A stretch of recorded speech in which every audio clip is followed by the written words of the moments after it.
All right, hello everyone. I think we're going to start. I hope you can hear me. A lot of people today. Thank you, dear audience, for being here. The joke is I thought it was a 1 hour presentation. I realized this morning that it was not. It's packed with material, and there are a lot of words on my slides because I'm an academic. So that was my introduction. But I nonetheless try to go through all the material. The topic is NFTs in fashion and luxury. Caveat, I'm not an NFT expert, but I've worked on the fashion and luxury industry for more than 15 years. And I'll try to bring in that knowledge and connect also with the NFT community here. So let's start. 3 points. Why is it interesting to talk about NFTs, fashions, luxury? I'll try to make a point. Then I'll talk about some use cases that some of you may know, some others may not know, and try to get to the point of a framework and perhaps the next steps in this fascinating journey that are NFTs in fashion. Now, why is it interesting? I would say the main mystery of fashion and luxury is how you can transform a $10 T-shirt into a $300 T-shirt with just a signature, right? And that's the power. For those of you who like sociology and Bourdieu, that's the power of the signature, the power of the designer.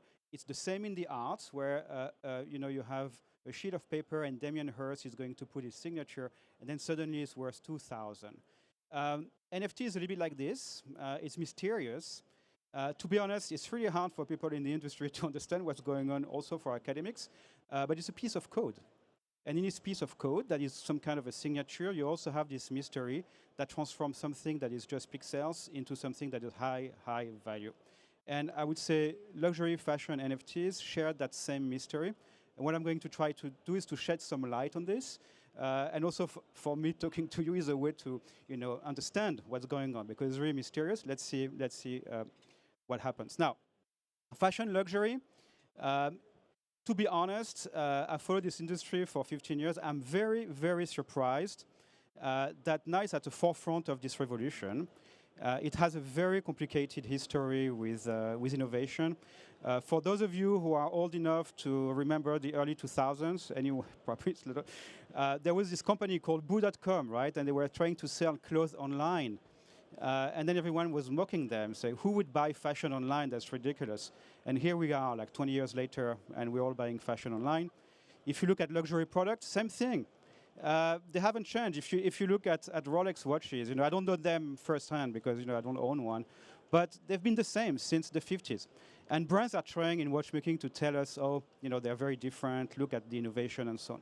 But it's a very stable industry. So we have two things. We have an industry that innovates, not a lot, and also, that has been a laggard in many ways. But what has happened recently is, and I would say around 2019, and here you can see the first example, like this very interesting dress, very fascinating iridescence by the Fabricant, 2019, was the first dress based on an NFT. And what is interesting is that at the time, the industry did not call this NFT. They said it's digital-only blockchain clothing, which was a way, I'm not sure they really understood what was going on. And the Fabricant created this with an artist. And then they sold the NFT, actually, and the right to get a dress, an actual dress. But you only had 28 days. For 10K, and that was the start of the NFT adventure in the industry. Then you have all the glossy magazines. They've been mocked because of Instagram and all this. They're obsolete now, but it's not true. And they're coming back. And you had actually Vogue Singapore and Vogue Arabia, which are quite recent, did two very interesting things. So first is Singapore. You would basically scan the cover, and then there will be NFTs for sale. And it was a partnership with Balmain, the famed French house. And then there was this amazing thing with a flame dress, which I'm going to show you a picture later on. And that was an amazing move for the industry to connect glossy magazines that were supposed to be outmoded, old-fashioned, to the NFT world. Then there was the first Metaverse Fashion Week. It feels like it was 10 years ago, but honestly, it was just last year. It's not even 1 year old. Obviously, organized on Decentraland, and the joke was at the time, is Decentraland becoming a new fashion capital? Is it going to overtake Paris, Milan, London, New York? A lot of partners, fascinating fashion. Here you can see part of the Dolce & Gabbana collection. And obviously, if you wanted to buy something, you had to have a crypto wallet and with Ether on it. It was confusing to many people, but it was a way also for the industry to educate. And you will see that that notion of educating the customer in fashion and luxury is absolutely central. Because here, in an environment where everyone knows what NFTs are, we understand. But if you go outside of this space, it's not clear. And that's going to be a big challenge for the industry. Also, I was very surprised to see that luxury fashion are actually leading the charge on how to use NFTs for business, right? And if you look, there is this very interesting CoinGecko study where they showed that they are number one by far. And for me, that's fascinating. That's unbelievable. 15 years ago, I thought that at least fashion would never get digital. That's, the craft was protected. It's not like music. It's not like movies. But now we're entering an age where this is happening. A lot of money is generated. You have a ranking. So Nike is the biggest one with more than $100 million. Obviously, it's going down, but it will come back up. It may not be a lot for an industry of up to 3 trillion, but it's quite significant. Voilà. So that's the introduction. That's why it matters. It's fascinating. And for once, fashion and luxury are actually leading the charge. And I think everyone can learn from that for business practice, the NFT community, but also people who are more generally interested in the arts and fashion and luxury. All right.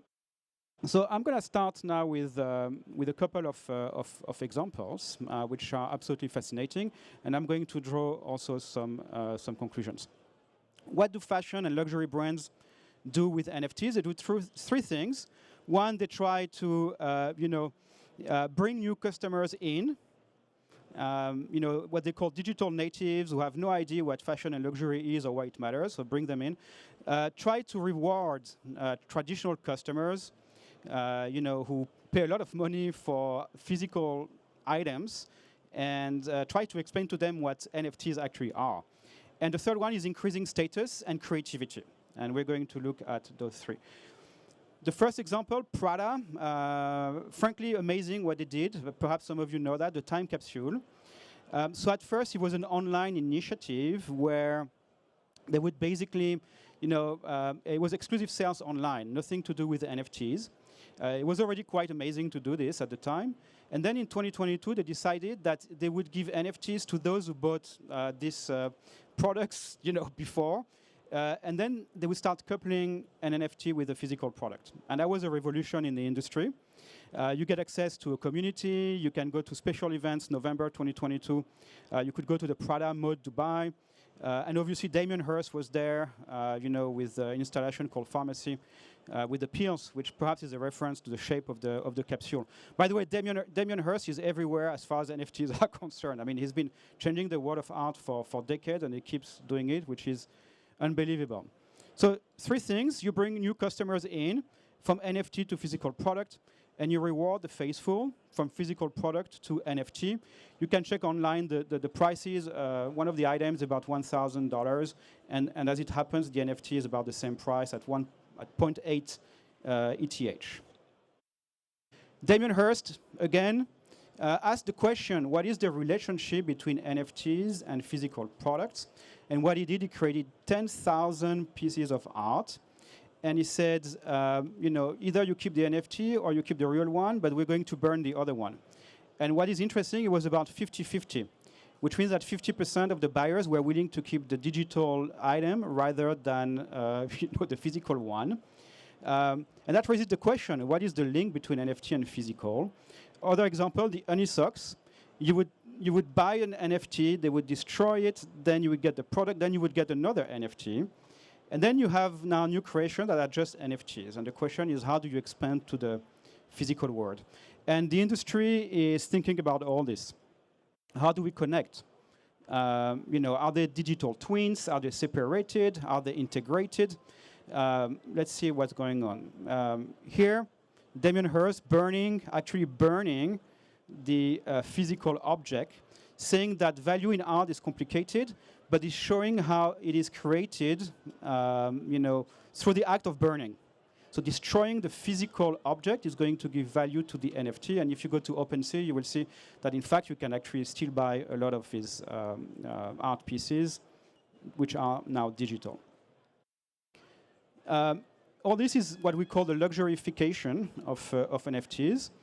You take NFTs and you make them luxury products. Tiffany was a great example, how they took CryptoPunks, made actual jewelry, and sell them for about 50K, if I remember correctly. And this is the interesting thing. You take NFTs, you make jewelry, and then you make an NFT of the jewelry.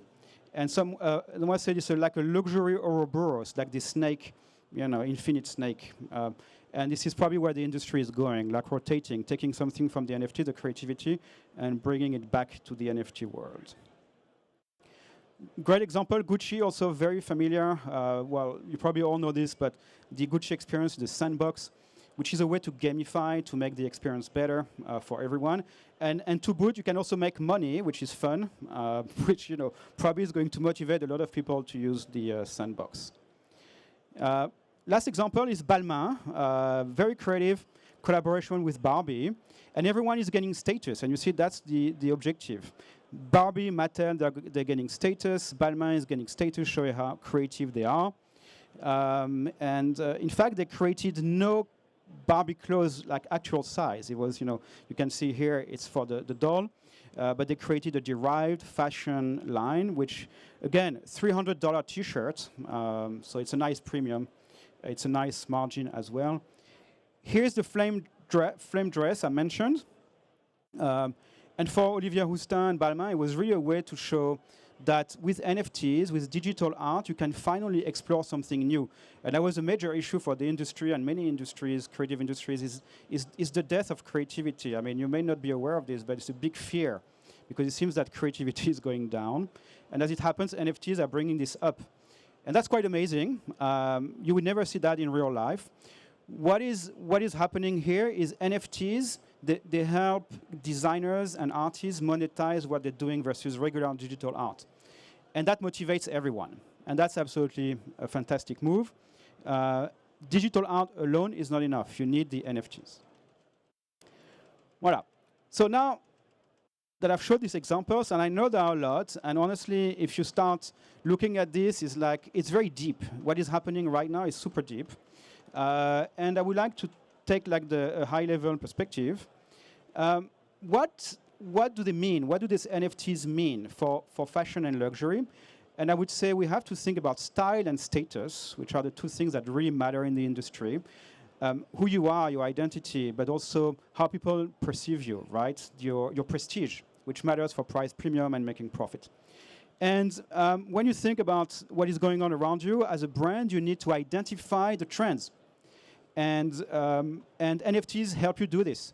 You just go on OpenSea, Coinbase, whatever, you see all the sources, so you can see what's going on in society, all the styles, the trends, they're there. And if you want to get inspiration, that's a wonderful place, so you do that first. Then you need to select on what, perhaps the ETH price, something. What are the trends that are like salient, the ones that are emerging? You take this and you make it a status signal, and you build an NFT to project your status. Collaborations, think about Balmain, Mattel, all these things, right? And then you rely on NFTs to protect your status. It helps you push creativity, but also once they're on the blockchain, then they become basically something that you can keep. And think about it, how powerful this is also for IP, which is the heart of the problem in fashion, and the issue of authentication is absolutely central. So I'm going to conclude with some thoughts now, because it's only 15 minutes, very short, but I'm trying to stay on focus here. I would say what we're observing now is what I call the artification of luxury to a level that has never been seen. And art is great for luxury because it helps generate profit as well, right? Higher prices. In the past, art was used as in luxury fashion. You can see the Yves Saint Laurent Mondrian dress. Then it was used as luxury fashion where displaying brands that were displaying art, and now luxury has become a form of art, right? It is art. The Damien Hirst, Yves Saint Laurent, this is the same thing, and this is a major revolution in the industry. 3 things brands can do. So systematically identify NFTs that can become luxury and fashion products. It's amazing. You have this reservoir of inspiration out there. You can guide and equip the loyal customers' avatars, educate them on metaverses, something that brands, because a lot of customers have no idea what's going on. And then allow customers to co-create NFTs. And that act of co-creation is going to be absolutely fundamental for the industry, and honestly also for the NFT community. 2 things you need to be aware of is the NFT fatigue in fashion and luxury, a constant race, collaboration that were previously unthinkable. It has no end in sight, and people are getting tired, so that's one thing. The second thing is, what about older generations and people who have no idea what NFTs are, and they don't understand, and basically they don't want that? Gen X, boomers, older millennials.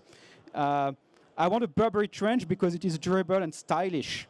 I am a grown woman, and so is Stella McCartney. So why did she create a range of clothing emblazoned with Disney illustrations? Collaboration is meant to enhance, and this dilutes. The big risk of brands doing NFTs is basically that risk of dilution of the brand.